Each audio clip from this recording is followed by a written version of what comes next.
بسم اللہ الرحمن الرحیم۔ اسٹوڈنٹ 7 رکوع کی 57 آیت۔ ان الذین، بے شک وہ لوگ، یؤذون اللہ، تکلیف دیتے ہیں اللہ کو، و رسولہ، اور اس کے رسول کو، لعنہم، لعنت کی اللہ نے، فی میں دنیا میں، والآخرت، اور آخرت میں، وعد لہم، اور تیار ہے، لہم ان کے لیے، عذابا مہینہ، ذلیل کرنے والا عذاب۔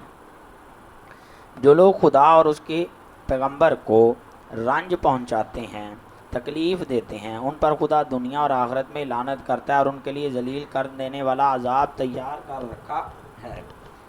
اللہ کو اذیت دینے سے مراد دو چیزیں ہیں، ایک یہ کہ اس کی نافرمانی کی جائے، اس کے مقابلے میں کفر و شرک کی روش اختیار کی جائے، اس کے حرام کو حلال کر لیا جائے۔ دوسرا یہ کہ اس کے رسول کو اذیت دی جائے، کیونکہ جس طرح رسول کی اطاعت خدا کی اطاعت ہے، اسی طرح رسول پر تانا خدا پر تانا ہے، رسول کی مخالفت خدا کی مخالفت ہے، رسول کی نافرمانی خدا کی نافرمانی ہے۔ اور جو بندہ اس طرح کرے گا، تکلیف دے گا، تو اس کے لیے دنیا میں بھی اللہ نے لعنت کی ہے اور آخرت میں تو ان کے لیے لعنت ہے، اور ان کے لیے ذلیل کرنے والا، تکلیف دینے والا عذاب تیار کر رکھا ہے۔ اور جس پر اللہ لعنت کرے وہ کیا دنیا میں کامیاب ہو سکتا ہے؟ کبھی نہیں۔ والذین، جو کوئی یؤذون، تکلیف دیتا ہے مومن مرد کو، والمؤمنات، مومن عورت کو، ایسے کام کی، بغیر مکتسبوا، جو انہوں نے نہ کیا ہو، فقد احتملوا، اور بہتان باندھے، وَإِثْمًا مُبِينًا، تو اس نے صریح گناہ اپنے سر لیا۔ اور مومن عورت کو یا مومن مرد کو ایسے کام کی طرف تہمت لگانا جو انہوں نے نہ کیا ہو، ایذا دینا، تو انہوں نے بہتان اور صریح گناہ کا بوجھ اپنے سر لیا۔ یہ آیت بہتان کی تعریف متعین کر دیتی ہے، یعنی جو غیبی آدمی ہے، آدمی میں ناموجود ہو، ایسی بات جو جس کے بارے میں کی جا رہی ہو وہ اس میں نہ ہو، چاہے وہ قصوروار نہ ہو، قصور آدمی نے نہ کیا ہو، اس حالت کی طرف اس کی طرف منسوب کر دینا۔